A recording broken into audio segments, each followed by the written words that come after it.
Hey everybody, welcome to News by Muse. We are talking to the director of A West Side Story, Yes, sir. Aditya Joshi.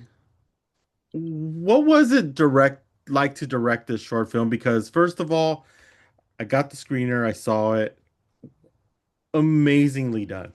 Oh, thank you. Appreciate that. From your direction to the cinematography, had this great look to it, and it really pulls you into the story. What was it like to bring this to life? It was an interesting process because my partner in this whole endeavor, Ana Luz Zambrano, who's also the lead actress, co-wrote it with me, co-produced it with me. And I have worked together in the Latino New York theater community for a long time. And we had had this idea for maybe half a year before we decided to put it together. And I think we had seen it in our heads and I kind of knew how I was going to direct it. I think the really hard part was like getting a space that would let us take over for a whole day and basically fitting in every shot that you see in one day. I think that was like the real challenge of the whole thing because we basically shot it all in 11 hours. And we had to get all of our theater friends out there. We had to light you talk about lighting and cinematography. We had to light every room that we were going to use at once because there's so many shots that go from the theater down the stairs into the dressing rooms. So it was a really interesting hybrid of putting on a play and putting on a movie that I think was a really exciting challenge for most of us who had been done some theater and done some film and wanted to, as the film was obviously very inspired by the theater and the experience of putting on musicals and plays. So Yeah, and it looked like it was a single cam type of shot because it was yeah. so smooth, going from room to room. Look at it really felt like you were a part of the Yeah. journey in this.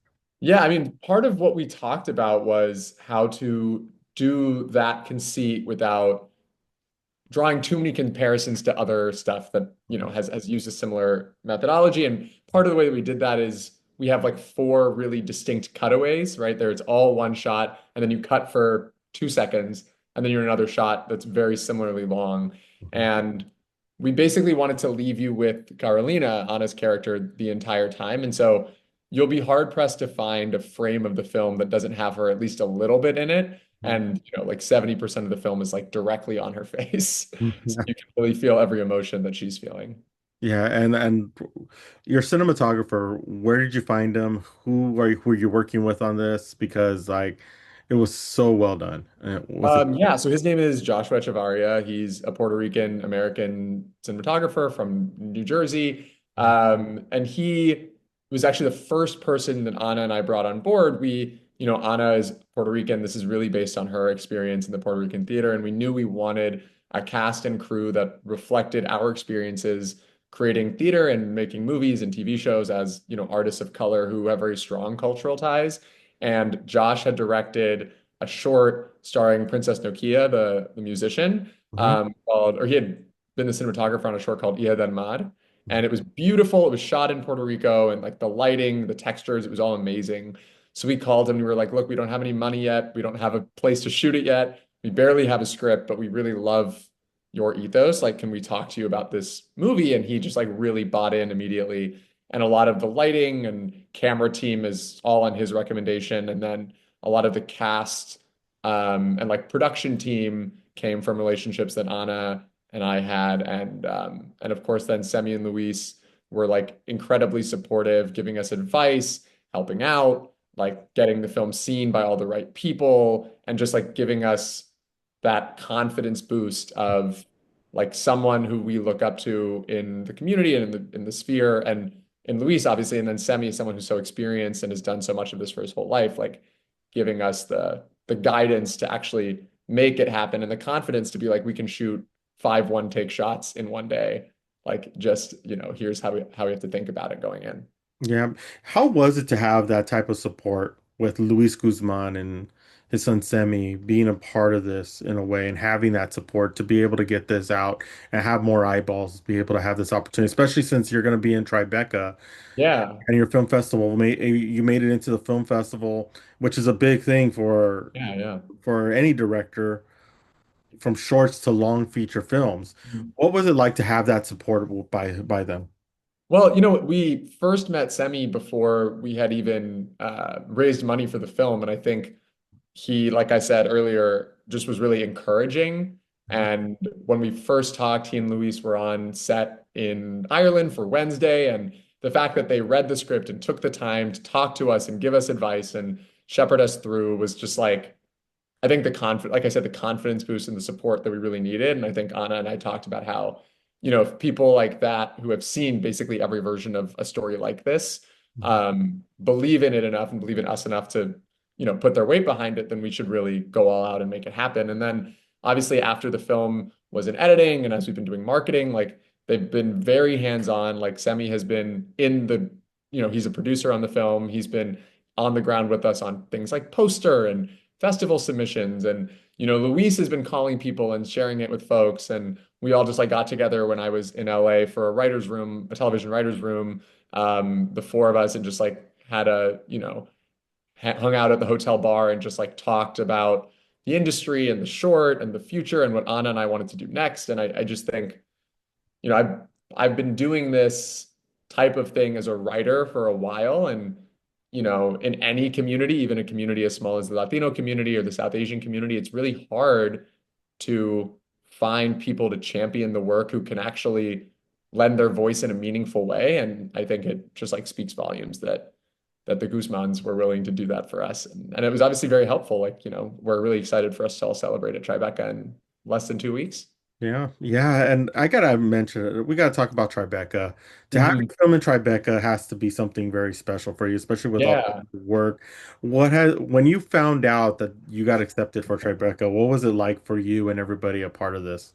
Well, we had heard a few weeks before, we had gotten an email from the programming team at Tribeca just being like, hey, you had said when you submitted this was going to be your world premiere. Is that still true? And we had heard from friends who had gone through this process that that means that you're in the running. It doesn't necessarily mean you're in. Yeah. And we also knew that by early April, the whole thing had to be wrapped up. So again, I was at work working on an Amazon show in LA, and every day I would be like checking my phone. I'd be like, okay, it's 5 p.m. on the East Coast. We're not going to hear today. And so it was as exciting as it was like a massive relief when I found out on what I thought was like the last possible day that they would let us know.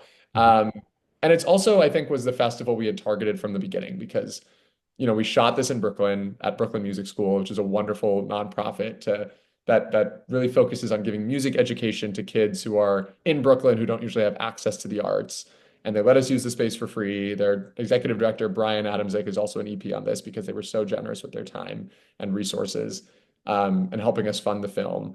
And the whole cast, the whole crew, everyone's based in New York. Obviously, Semi and Luis they have such a New York tie. They're always at the Knicks games. Like, you know what I mean? Like we Yeah. wanted to do this at home. And I'm calling you right now from Brooklyn. Like, Mhm. we wanted to do it here. And Tribeca is the festival for New York filmmakers. And I have been around it before at like social events, but never been able to have something screened there. And so to have something screened, my whole family's coming, Anna's family's coming. It's gonna be like a big celebratory event. Yeah. Yeah, and that's what's cool. It's cool to hear filmmakers who are doing this, and you see this vibrancy and using New York as a piece of what you're making and Hmm. your city environment. Because sometimes I've seen a lot of films where they try and do that, and you could tell the person Yeah. didn't grow up there. And Hmm. with something like this, you could tell all of you were from New York. You get that feel, there's an authenticity to it, and it just jumps off the screen. I can never say that enough because it really does. Uh, what has it been like for you as a young filmmaker and what you're seeing now? There's a lot of changes going on in this industry. And we're seeing, yes, they have these big tentpole films and big things, but the ones that have been standing out have been short films, documentaries, and independent films now. What have you been seeing in your end in this new change that's going around? I think in times of uncertainty and contraction, the first thing that goes is risk taking. And the first thing that happens is people really try to do whatever they can to make sure that they don't get fired, that they don't get called out for doing something risky that didn't pay off. And I think, it's interesting. I think documentaries, independent films, short films are the things that people are seeing as, I don't know if vanguard is the right word, but that's where you're going to find some of the most interesting, groundbreaking stuff. And I think it's because you have to do those outside the bounds of a system that is designed, as all corporate systems are, to perpetuate itself. And so a film like this, which doesn't have basically any institutional support, it was all independently fundraised. Like we had reached out to some institutions, we had reached out to some grants, we had reached out to some companies early on in the process who might be able to help fund the film. And for what one reason or another, it didn't work out. And I think that gave us the freedom to just say, like, we're commenting on West Side Story. Like, let's do it in a way that feels authentic to us. Like, I don't know how many other people would have supported a film that talks about such an iconic piece of culture, such a meaningful piece of culture, especially 3 years after the Spielberg adaptation, a year after Stephen Sondheim passed away, less than a year after the Bernstein movie. Like it kind of came at a time where we were all thinking about that and in a really honorific way. And I'm just like touched that people wanted to invest in this because again, I work in, my funny enough, 2 days after the West Side Story premiere, the TV show I wrote for is premiering at Tribeca as well. It's an Amazon TV show. It's an Amazon young adult television show. It's very studio forward, and I think that we got to do a lot of really cool stuff in there. But having the very, it's very structured. It's traditional. I'm working under incredible television veterans who've been making TV for 25 years, and then doing the scrappy New York thing. It really gives you the best of both worlds, and I think they both need to exist for the industry to continue to thrive. Yes, and I think that's where you find, like in this flux that's going on, you find gems like what you made. Thank Because you. this is, I'm hoping that you're bringing it to the West Coast because I want to see this on a big screen and really get that experience because it's really meant for that. I Seeing appreciate that. seeing it on a computer, it's nice and all. Mhm. Atmosphere and the sound is something that I definitely, with your film, I definitely have to see. Are you bringing it to the West Coast anytime? Yeah, so Tribeca is our first kind of confirmed screening. We've been really locked in on that. We have a couple others unannounced in New York and other parts of the country. And um, as those things become public, I'm hoping we get to do LA and maybe Pacific Northwest. Like I spent a lot of time in LA. I've done amazing. I made a short documentary a couple years ago that played 4 or 5 different LA festivals, and it was amazing to get to share it with that community. And obviously, the Latino community in LA is huge. So I would love to do an LA and an SF, especially. I think those two. Yeah, definitely. Well, I can hardly wait till you bring it because I want to see this in person. I want to meet you guys in person because did an amazing job with this. Uh, Appreciate it. before we let you go, we gotta get the people knowing about Tribeca and where they're gonna be able Yeah. to see it, get their tickets. Please give us the information on that. Yeah, so A West Side Story is premiering at Tribeca on June 8th. That screening is already sold out somehow, but it's part of this hopes and dreams block full of Mhm. films like ours that are about people kind of overcoming big odds in funny and dramatic ways to achieve big dreams. But there are 2 more screenings that are still available on June 14th and June 15th at the Indeed Spring Studios Theater in Tribeca. And you can find those tickets on the Tribeca website. Awesome. Hey, thank you so much for stopping with us. Really appreciate Thank it. you, Michael. I appreciate Truly it. love this film, and I can hardly wait till everybody gets to see it in New York.